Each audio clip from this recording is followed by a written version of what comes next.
ভাইয়া কি অবস্থা? এই তো। মন খারাপ মনে হচ্ছে। না না, ঠিক আছে। আচ্ছা, দেশের অবস্থা কি? দেশ কোন দিকে যাচ্ছে একটু যদি বলতেন বা।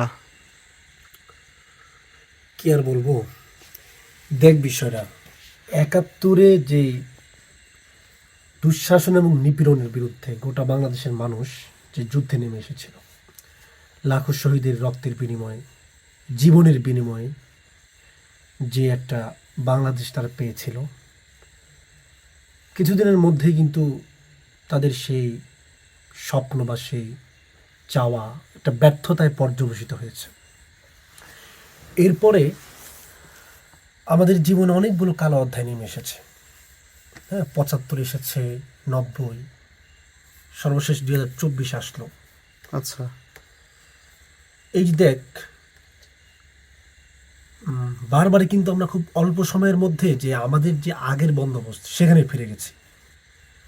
২০২৪ দেখ, ২ সহস্রাধিক মানুষ তাদের জীবনের বিনিময়ে এই ২৪ আসলো।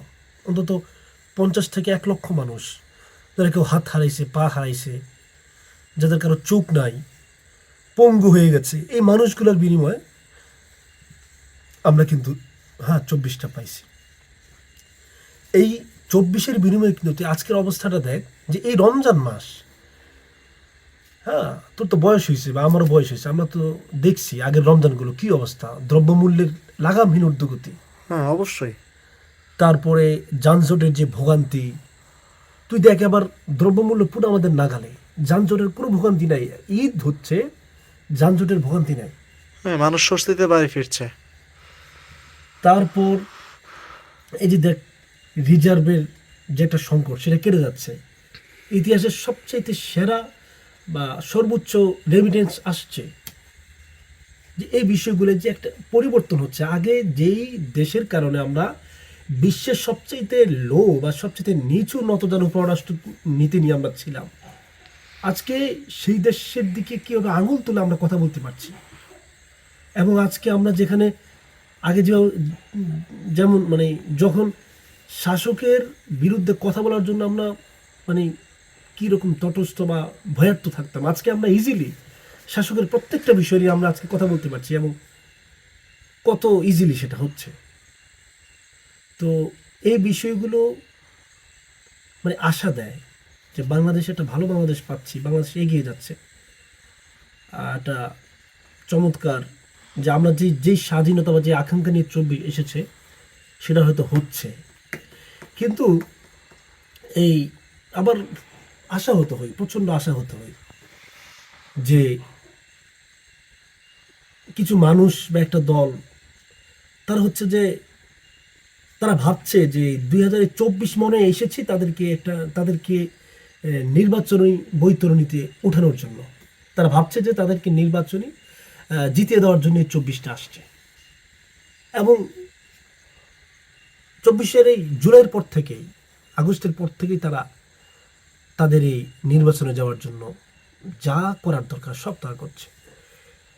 তারা কি করছে? সর্বপ্রথম তারা যে আর কি জাতীয় সরকার সেটা তারা গঠন করতে দেয় নাই। তারপরে যে আর কি রাষ্ট্রপতি হ্যাঁ। শাহাবুদ্দিন চুপ্পু শাহাবুদ্দিন চুপ্পু। সংবিধানের দোহাই দিয়ে তারা তাকে তারা রেখে দিয়েছে। তাকেও কিন্তু নামাতে দেয়নি। যে নামাতে দেন, অবশ্যই। সংবিধানের দোহাই দিয়ে দেখ, গত ১৫ থেকে ১৬ বছর হ্যাঁ। কিভাবে মানুষকে কচু কাটা করা হয়েছে, দেশকে কিভাবে লুণ্ঠন করা হয়েছে, সেই স্বাধীনতার দোহাই দিয়ে কিন্তু তারা হ্যাঁ, চুপ্পুকে নামতে দেয় না। তারপর এই যে একটা অভ্যুত্থান হইলো, এটার তো একটা ম্যান্ডেট দরকার, লিখিত একটা ডকুমেন্টস দরকার, তারা সেটাও করতে দেয় নাই। জুলাইয়ের প্রোক্লামেশন তারা করতে দেয় নাই। তারপরে আরও যে একটা বিষয়, আজকে এই ক্ষমতা, শাসককে কর্তৃত্ববাদী হওয়া ঠেকাতে এবং শাসকের বিষয়গুলো নিয়ে প্রশ্ন করার জন্য যে আপার হাউস, সেখানে যে আনুপাতিক হারে, ঠিক আছে, নির্বাচন হওয়া, তারা সেটারও বিরোধিতা করছে। এবং একটা দেশ, এটা মানে যে কারণে জুলাইটা হয়েছে, সেটা সবচেয়ে বড় কারণ কি? দেশের এই বিদ্যমান রাজনৈতিক ব্যবস্থা যে বাজে অবস্থা, সেটাকে দূর করার জন্যই তো তারা দেখ এটা অবশ্যই। কিন্তু করতে দিচ্ছে না। তারা বলছে সংস্কার সংস্কার, সরি, তারা বলছে নির্বাচন। নির্বাচন নির্বাচন তাদের কাছে নির্বাচনটাই সংস্কার, কিন্তু আমরা তো দেখেছি নির্বাচন তো আপনারা আগেও ছিলেন। আপনাদেরকে বাংলাদেশের মানুষ কেন বিশ্বাস করবে? কারণ আপনারা তো আজকেই প্রথম ক্ষমতায় আসছেন না ভাই, এর আগেও আপনারা ক্ষমতায় ছিলেন। আপনারা কতটা সংস্কার করেছেন, কতটা কি করেছেন, কিভাবে দেশ করেছেন আমরা তো দেখেছি। মানুষকে একটাবার সুযোগ দেন, একটু অপেক্ষা করুন, একটু সংস্কার হোক। তো এই পরিস্থিতিতে আমাদের এখন কি করা উচিত, কি করণীয় আমাদের? কি করা উচিত আর কি, আমরা তো 71-এ ছিলাম না, 90-এও ছিলাম না, তো 71-এর পরে 90-এর পরে কি হয়েছে সেই দায় আমাদের না। হ্যাঁ, কিন্তু 24-এ আমরা ছিলাম, 24-এ, যে 24-এ আমরা ছিলাম, এবং আমাদের ভাইরা, বোনরা, আমাদের মা বাবা, তাদের জীবনের বিনিময়ে কিন্তু 24টা এসেছে, আমরা দেখেছি। এটা এটা আমরা হৃদয়ে ধারণ করি। অতএব এই 24 যে জন্য হয়েছে, আমরা যে জন্য রাস্তায় নেমে এসেছি, আমাদের ভাইরা যে জন্য জীবন দিয়েছে, সেটাকে আমরা হৃদয়ে ধারণ করি এবং সেটাকে রক্ষা করার জন্য যা করতে হয় আমরা তা করার জন্য প্রস্তুত আছি।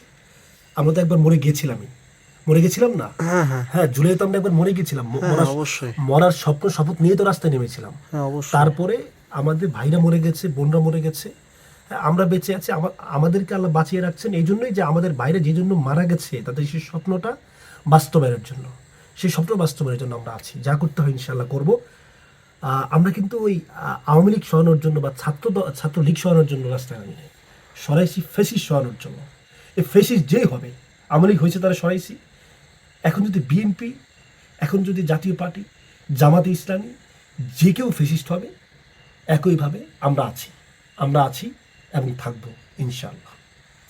আচ্ছা, আচ্ছা, তাহলে হচ্ছে আমরা ইনশাল্লাহ যেই জুলাই গণ অভ্যুত্থান আমাদের মধ্যে হয়েছে, এটি কি ধারণ করার জন্য এবং এটিকে আঁকড়ে ধরার জন্য আমরা যথেষ্ট চেষ্টা করব। এবং এটা আমাদের দায়, আসলে এই দায় আমাদের তা রক্ষা করতে তা হবে। তা অবশ্যই।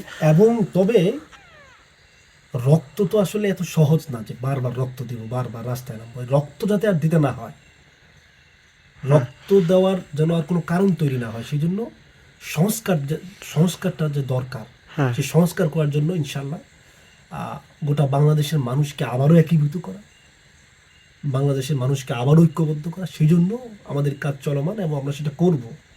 আচ্ছা, আচ্ছা, এখানে আরেকটা বিষয়, সেটা হচ্ছে আমরা দেখছি যে আহ, আমাদের যে প্রধান উপদেষ্টা রয়েছেন ডক্টর মোহাম্মদ ইউনূস, তিনি কিন্তু যেভাবে কাজ করছেন এটা খুবই প্রশংসনীয় এবং খুবই নিখুঁতভাবে ওনার কাজ উনি চালিয়ে যাচ্ছেন। খেয়াল করেন সেটা।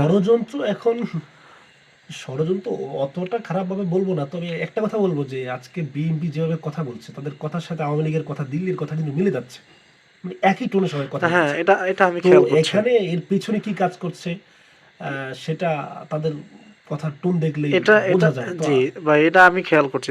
তারপর আমার যেটা যে বিষয়টা বলা উচিত সেটা হচ্ছে